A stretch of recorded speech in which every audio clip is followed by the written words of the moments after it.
warahmatullahi wabarakatuh. Halo guys, selamat datang di podcast saya. Di sini saya mengundang 3 teman saya. Di sebelah sana akan memperkenalkan dirinya yang paling utama. Hai guys, perkenalkan nama saya Tiwi. Hai guys, perkenalkan nama saya Anissa. Halo guys, perkenalkan nama saya Gurgita. Baiklah, itu dia perkenalan dari teman-teman saya. Kita akan langsung membahas apa tema dan judul hari ini. Oke, langsung saja. Oke guys, hari ini kita akan membahas yang tidak biasa. Yang biasanya tidak berani diungkapkan oleh orang lain ataupun diceritakan kepada siapapun. Nah, di sini saya mengundang teman-teman saya sekalian untuk menanyakan pengalaman-pengalaman atau ketakutan mereka tentang kehidupan atau menjalani keseharian mereka dalam menghadapi kesulitan-kesulitan tersebut. Oke, langsung saja kita tanyakan kepada teman-teman sekalian. Nah, di sini saya akan bertanya kepada 3 teman saya tentang ketakutan atau pengalaman mereka bagaimana untuk menjalani kehidupan atau masa depan yang mereka ingin raih. Oke, dimulai dari teman saya yang ada di sebelah sana. Silahkan. Oke, baik. Di sini saya mempunyai ketakutan, terutama pada masa kuliah ini ya. Soalnya kedua kakak saya kan bisa dibilang sudah sukses begitu, sudah jadi orang lah, bahasa sehari-hari gitu. Iya. Nah, saya berpikir apakah saya bisa kayak dorang, soalnya saya anak terakhir, mungkin harapan terakhir untuk kedua orang tua aku mungkin ya. Jadi saya berpikir apakah saya bisa untuk kasih senang kedua orang tuaku seperti kakak-kakakku. Itu saya berpikir saya punya ketakutan, misalnya kan bisa seperti dorang, saya bisa sukses kah untuk di masa depan. Oh, Ya baik. mungkin itu ya ketakutanmu saat ini. Oh, oke. Itu dia ketakutan atau cerita yang ingin dibagikan oleh teman saya. Mungkin teman saya di sebelah sana, yang sebelah sana atau yang sebelah sini, mana yang lebih dulu, silahkan. Ceritakan pengalaman, ketakutan, cerita apapun yang kalian merasa itu sangat berat untuk dijalani dalam kehidupan kita. Kalau saya sih, saya punya ketakutan pada diri saya sendiri ya. Karena, gimana ya? Ya, di sini kita di ruang terbuka ini cerita bagaimana kita harus mengeluarkan hati yang memang tidak bisa diceritakan kepada orang lain. Saya membuka podcast ini agar kita meluangkan sedikit yang tidak pernah kita tuangkan kepada orang lain. Baik, bisa dibilang kan saya anak perempuan pertama, jadi saya termasuk seperti apa ya? Anak yang dimanja gitu kan, Oke, iya. dimanja begitu. Jadi saya tidak biasa itu mencuci atau menyapu. Pokoknya urusan rumah itu bukan urusan saya gitu ya, dan saya cuma tahu makan, tidur. Tapi pas satu kejadian, ibu saya dapat musibah, dia sakit, dan saya harus melakukan semua pekerjaan itu.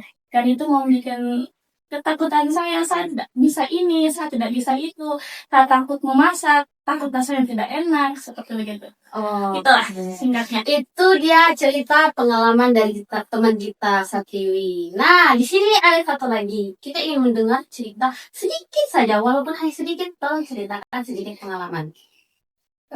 Di sini saya lagi memiliki satu ketakutan, yang dimana saya itu takut ditinggalkan sama orang sekitar saya. Oke. Jadi kayak misalnya kita sudah bersama-sama kerja itu lama, terus kayak langsung memutuskan hubungan secara sepihak dan ditinggalkan. Oh ya, oke. Di sini masing-masing dari teman-teman saya ternyata punya pengalaman yang berbeda-beda. Tapi sudah pasti ketakutan atau trauma itu tetap tertinggal di dalam diri kita masing-masing.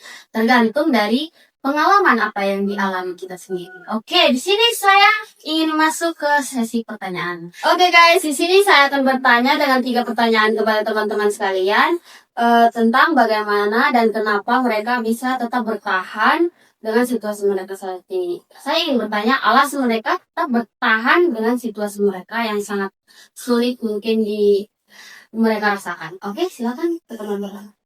Oke, kalau untuk saya alasan saya untuk bertahan sampai sekarang ini orang tua.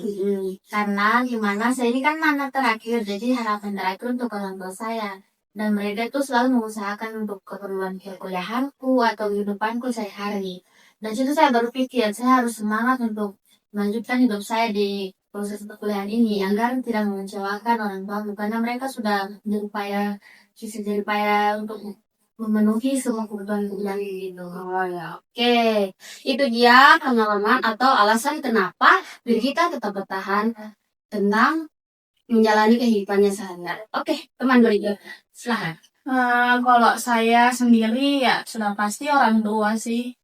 Alasannya orang tua tetap bertahan. Terus saya kan punya adik dan saya tidak ingin trauma yang saya rasakan itu adik saya rasakan kembali. Gitu. Itu alasan juga kenapa saya bertahan. Oh, oke. Ternyata Sakti punya dua alasan ya kenapa dia tetap bertahan agar adiknya tidak merasakan apa yang dia rasakan itu. Oke, ke teman kita yang terakhir. Saya juga alasan saya bertahan saat ini adalah karena orang tua juga. Dan selain itu saya juga punya mimpi atau cita-cita yang ingin saya capai, yang dimana orang tua saya juga mengharapkan itu agar terwujud. Oke, itu dia alasan teman-teman semua ini kenapa mereka tetap bertahan. Ternyata peran orang tua itu sangat penting. Kenapa menjadi alasan teman-teman sekalian tetap bertahan sampai sekarang. Wah, luar biasa memang. Oke guys, kita ke pertanyaan kedua. Teman-teman sekalian, ini kan masih di masa perkuliahan, dimana pasti kuliah itu banyak tugas yang bikin pusing, yang bikin stres. Jadi teman-teman kalau cari pelarian atau healing itu kemana? Biar kita deh. Oke, kalau saya kan di sini bisa bilang jauh dari kampung ya. Anak rantau lah ya, tapi nggak jauh-jauh banget gitu ya. Ketika saya ada di situasi itu, saya akan pulang kampung bertemu sama orang tuaku karena saya rasa kalau saya di kampung stres-stres dari masalah tugas itu saya akan lupakan semua. Walaupun ketika saya pulang Palu, saya akan berpikir tugas itu, tapi setidaknya saya bisa rehat untuk kontak saya untuk demi apa sih namanya itu demi melanjutkan agar tidak stres. Nah, demi kestabilan kontak itu. Oke, itu dia pengalaman dari kita atau alasan dia healingnya kemana? Pulang kampung guys. Memang pulang kampung itu tempat paling terakhir untuk healing bagus. Oke, kita buat tadi untuk audiens kedua. Jadi saya kalau lagi stres atau ada masalah itu saya inginnya ke pantai. Oke, ke pantai. Nah, bagus juga ya. Oke, ke pantainya biasa Nisa apa di situ? Lihat laut saja. Lihat laut saja. Oke, merenung melihat sebagus itu pemandangan laut atau sunsetnya ya. Oke. Ciptaan Tuhan. Iya, masya Allah. Oke, ke teman kita berikutnya. Kalau saya sih, saya kebetulan saya anak sanggar. Jadi saya hobinya itu main musik. Jadi kalau saya seperti dalam keadaan begitu, saya ke sanggar, kumpul sama teman-teman, terus kita biasa mintain musik, terus nyanyi bersama, gitu. Seperti itu. Musik-musik. Oh, oke. Anak sastra sekali ya. Oke, anak sastra sekali. Itu dia pertanyaan kedua kita. Wah, ternyata teman-teman kita ini luar biasa. Tetap bisa bertahan dengan situasi-situasi yang berat. Oke guys, kita ke pertanyaan terakhir. Dimana saya ingin bertanya kepada teman-teman tentang jika teman-teman kembali ke masa sebelum ketakutan-ketakutan atau kejadian yang tidak diinginkan itu terjadi, apa yang ingin teman-teman lakukan di masa sebelum kejadian tersebut? Dimulai dari teman kita yang sih. Oke, saya kan tadi mempunyai ketakutan untuk tidak ke masa depan ya. Tidak bisa melihat ke orang tuaku. Nah, karena saya itu orangnya pemalu, tidak bisa bicara di depan umum gitu. Tidak bisa bicara sama orang banyak. Nah, yang akan saya lakukan ketika kembali masa lalu, saya akan membiasakan diri itu berbicara dari mulai hal-hal yang kecil. Agar saya bisa, di masa depan saya bisa terbiasa untuk berbicara di depan umum, berani untuk mengeluarkan kata-kataku. Oke, itu saja. Oke, itu dia harapan Birgita jika dia kembali ke masa itu. Tapi semoga kedepannya Birgita bisa menjadi lebih berani ya teman-teman. Kita doakan saja dan support dia. Oke, ke teman berikutnya ya, ke Sartiwi. Kalau menurut Sartiwi atau pendapat Santiwi, jika kembali ke masa sebelum kejadian tersebut terjadi, apa yang akan Santiwi lakukan? Baik, kalau yang saya lakukan, saya harus pintar memasak sih. Pintar Oke. memasak, pintarlah bersih-bersih. Kan seperti yang saya bilang tadi, saya termasuk anak yang dimanja orang tuanya, tidak dikasih ini, tidak dikasih itu. Seperti itu. Saya harus pintar Oke. masak sih. Namanya. Oke, jadi Santiwi ini dia harus banyak belajar memasak. Bolehlah ikut jurusan memasak ya. Oke, ke teman kita yang berikutnya. Di sini ada Nisa. Kira-kira apa yang akan Nisa lakukan jika kembali ke masa itu? Kalau saya kembali ke masa lalu itu, saya ingin mengubah banyak hal. Contohnya mengubah diri sendiri agar jadi lebih Jadi diri sendiri. Iya. Oke. Dan saya senang. Oke, itu saja ya. Oke, maksudnya Nisa ini dia ingin tetap menjadi diri sendiri dan tidak takut untuk berkomunikasi kepada orang lain. Oke guys, itu dia podcast kita hari ini bersama teman-teman saya. Wah, teman-teman saya luar biasa ya. Punya pengalaman-pengalaman yang luar biasa. Oke, mungkin podcast kami sampai di sini saja. Semoga nanti podcast ini menjadi inspirasi dan motivasi untuk teman-teman bisa lebih terbuka kepada teman-teman yang lain untuk menceritakan pengalaman-pengalaman atau trauma yang teman-teman alami.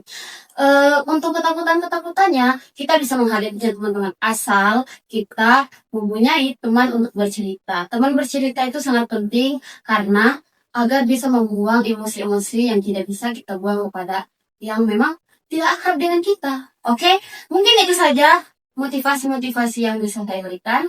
Oke guys, itu dia cerita-cerita kita hari ini. Semoga cerita tentang pengalaman-pengalaman teman-teman sekalian bisa memotivasi dan menginspirasi teman-teman untuk tetap bercerita kepada teman-teman yang lain. Mungkin sulit, tapi usahakan.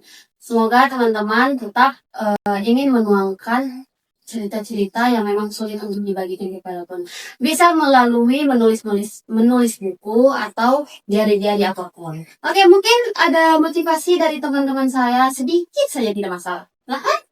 Kalau dari saya untuk teman-teman semua tetap semangat.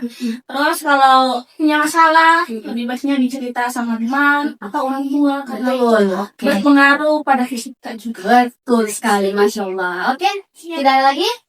Oke, dari teman kita yang satu. Jadi mungkin kita tidak bisa mengubah masa lalu, tapi kita masih bisa mengubah masa depan dan menentukan jalan hidup kita. Jadi kita tidak boleh menyerah sampai situ saja dan tetap semangat apapun rintangannya. Oke, Masya Allah, bagus sekali. Oke, untuk teman kita yang terakhir mungkin ada motivasi sedikit. Dan saya tetaplah semangat untuk mengejar masa depan agar kedua orang tua kita bisa senang, agar kerja keras kedua orang tua kita tidak sia-sia dan sukseskan untuk kita diri sendiri.